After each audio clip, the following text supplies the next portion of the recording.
Hi, I'm that girl Goddess, and I'm gonna talk about Pop the Balloon Show. It's a dating show where you have several, let me say, probably about at least six or more people looking for a date, someone they compatible. It's like get to meet face to face, and they be holding balloons until somebody pop their balloon, because the person who came out that was looking for love is not their personal choice. Now, I've been watching the show here and there, and I just want to ask: this is a serious show talking about real life situations, relationships? How come the people they ask questions? They ask some of the dumbest questions, and they give some of the dumbest answers.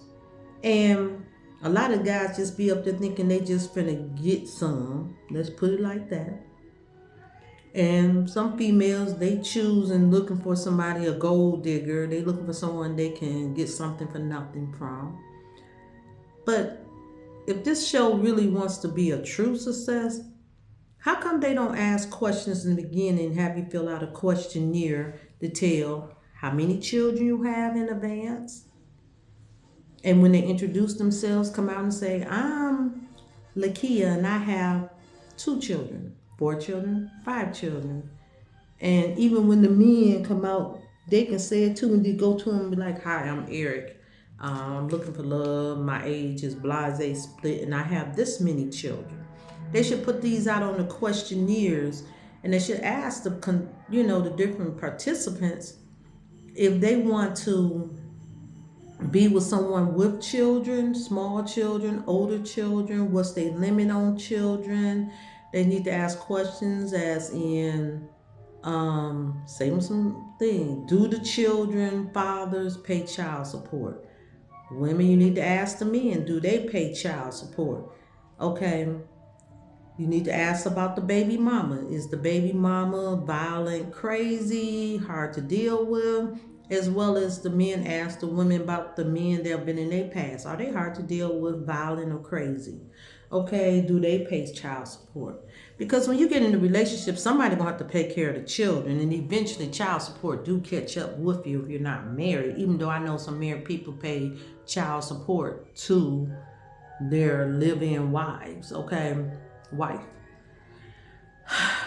And I have a question is they need to ask, since it's long distance, do they have a problem with long distance relationship? You know, how they want to work it out. You can work that out between each other, but you know, need to ask questions of their sexual orientation. Are they part of the alphabet crew? Are they part of the straight crew? Are they interested in trying different things? These are questions that they should match up on the compatibility. Do they want a long-term relationship? Do they just want a short-term relationship? Or they just looking for a booty call? Okay, are they a serial dater? If I look at some people, if you're a certain age and you ain't never been married or had a serious relationship, it's a no. Because you have commitment issues. Okay? You live like an animal. Animals don't have emotional relationships and consistently be exclusive to one another. So when you live like a serial dater and you're, especially if you're being intimate, that's a no. That's a red flag. Okay.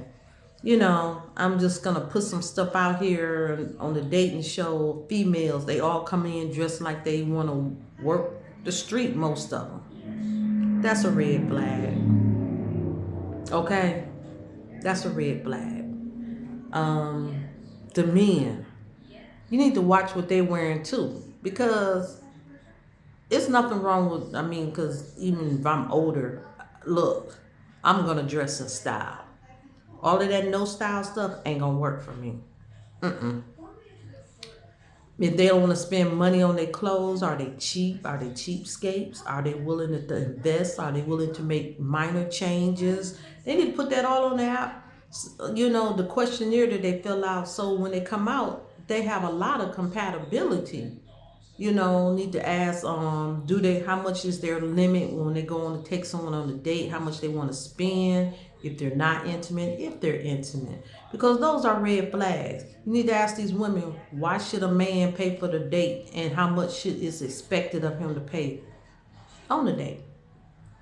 You need to ask them about their cleaning habits, drug history. You know, if they say, oh, well, get a buzz here and there. Most of the time when they admit it and say a buzz here and there, that probably mean they got a habit. And they can't deny it no more. Now, I'm back. I had to stop for a minute. But other red flags. You need to put down, first put down how many times often you see your children if you have it by baby mama, baby daddy, okay? How often they participate. You need to ask about, have they been in jail, prison? Are you willing to date someone with a history like that or not? If they was a felony, what is their source of income? How are they keeping themselves together? You also need to ask about their mental status. Have it put it on paper, because somebody turn and say, well, I'm on 3 different psych drugs. That's a red flag. You don't want somebody psychotic, depressive, manic, something, and bipolar, schizophrenic. That may not be dating material or marriage material, relationship material. You need to ask, all these people are just takers, or do they give to invest in the relationship? Because you got a lot of foolish females that just think that they get in a relationship that they your child. You got some men like that too. They looking for someone to take care of them like they a little kid. They don't want to take no level of responsibility. You got people that's just entitled, have this sense of entitlement, which that's a red flag too. That's a loser. You got females that sit up and brag about how they don't cook, can't cook, don't clean house. Those are red flags, as well as men, because shouldn't nobody be picking up. Okay, I'm at work, so you know how that go. But other red flags, you need to ask them, do they have serious health problems? Are they diabetic? Are they dealing with sugar? Because I tell people, there's nothing wrong with being with someone that has different health problems, but are they trying to manage it? If you're looking for long term, you don't need someone who's in denial that they shouldn't be eating sugar anymore because they diabetic. Okay? Or they won't take their medication. Those are red flags, because as adults, we just have to accept some things and start taking care of it. You need to ask, are these people living in the projects? In 3 to 4 years, where do they see themselves? You need to know their vision. You need to know a lot of stuff that should be put on the questionnaire beforehand. Okay, and then I had to stop the video for a minute. Phone calls were ringing, so anyway. You also need to know, what is their relationship with their past people. Some people, every now and then, they're not in a relationship, but they tend to get together every now and then. These are potential red flags. You need to know about their relationship with God. And just because somebody say they believe in God, don't mean they serve God, because demons believe and tremble. Okay. So, you need to know, are they truly Christians? Because if they Christians and they saying they fornicating, you might as well just toss that, because God said He's going to send fornicators to hell. If you ain't repented and stopped, He ain't even going through the process with you, because God just waiting on you to make a change and be sincere about it. But that's a red flag. You in a state of confusion. Either you love God or you don't. And He said, if you love me, you keep my commandments. I know some things we may struggle with if we had a drug problem or something like that, but for the most part, we can close our legs. We have self-control. Okay. You also need to know their financial status. They don't have to tell you everything, but can they afford to take care of themselves? Do you need to know where their priorities lie? Y'all meet these females, they live in the projects, and they have 3 or 4 kids or more, and they go spend $1,000 on their hair. How did they get the money? Do they have an OnlyFans page? Are they these IG models, which just 304s actually? Broke, want something for nothing mentality. Are these men, how do they have a source of income? They talking about they want to be an upcoming rapper. Okay, how you paying your bills currently? What is your financial status? Okay, you also have to make sure, like when you dating somebody, and a lot of people, females, first thing they do, they'll quit their job and just like a man and think they, oh, can you help me just for a couple months? The answer should always be no. Because they'll move in and don't want to move out, and they're not going to pay no bills, and they're going to have 1,000 excuses why they won't get a job. You got to watch over your money. Be a good steward over your money. You have to be a good steward over your years to come. You got to pray about some things. Ask God to reveal and expose some things. You ain't got to argue about it. You can just turn around and say, well, you're not for me. I'm just saying this because, cuffing season is here. A lot of people want to be married. I don't know how they want to be married. And they part of the, let's say, have multiple partners, alphabet crew. Okay? Even if you're straight, multiple partners and stuff is not a sign of marriage-minded people. Wanting a mentality to think that somebody should take care of you like you're a 5-year-old child is not marriage material. Okay. I just bring some things up for the Pop the Balloon show because I think if they have a better questionnaire, they can have a more of a compatible people. If these people don't serve God and you turn around, they ask and they popping the balloon, oh, I didn't like his outfit. Or you got some guy come up on the show with a wig on, being comedic. I mean, you got to find out, do the people like comedy? It's a time and place for everything, I know you got to ask people views on abortion. Do they live beyond their means, or are they just safe? Are they selfish? There's a lot of takers in the world. They'll just take with no conscience and just think they should have a free ride for whatever reason it is. Some people think, oh, I'm cute, you should provide for me.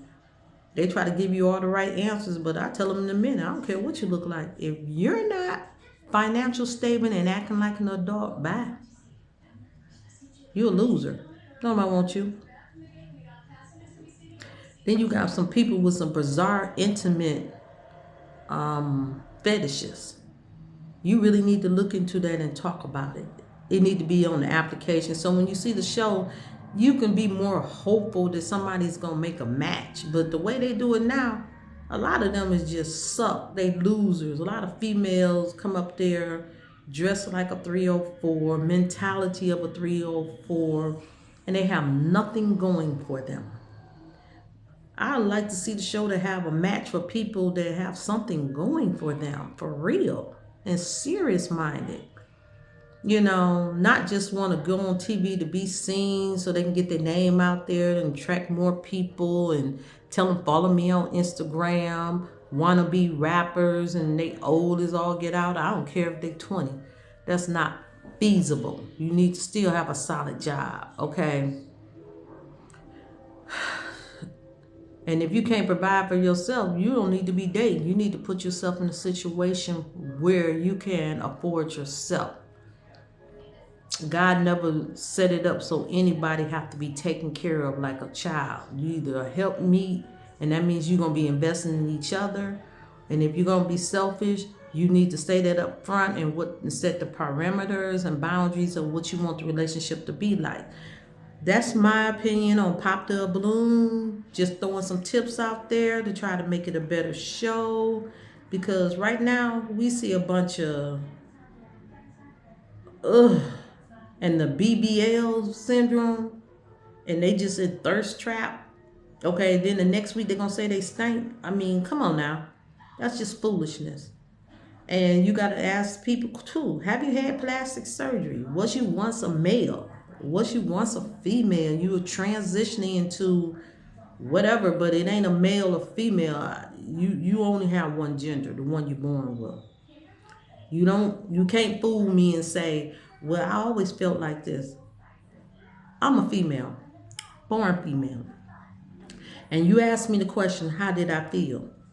I didn't feel no particular way. I just looked down and knew what I was. There's no such thing as I felt like a female. I felt like a male. That's foolishness. If you've never been a male, how you know they feel what they feel like? People that is confused and liars, they don't get me caught up in stuff like that. And I know what I'm saying is controversial. You can come for me. It don't matter. Because you can't tell me what a female feel like if you was born a male. You never been a female to know what she feel like. And vice versa, even for a female. So I'm just saying, putting some stuff out there, and even if it's not Pop the Balloon, it's things people need to be asking, questions they need to be answering. You know, somebody bad temper, how many jobs, how long do they stay on the job, do they move every 6 months, have they had their own property, well, rented their own space, how long? Because they say, well, I just now start paying rent, I'm on my own, only had my own place for 6 months. If they ain't showing the longevity of at least 3 years on their own, I don't even consider that dating material. Okay? So, y'all be blessed. Ask the right questions. I'm looking and hoping and praying people have more successful relationships. And I'm that girl, Goddess. Hit the like button, subscribe, share, all of the above. Bye.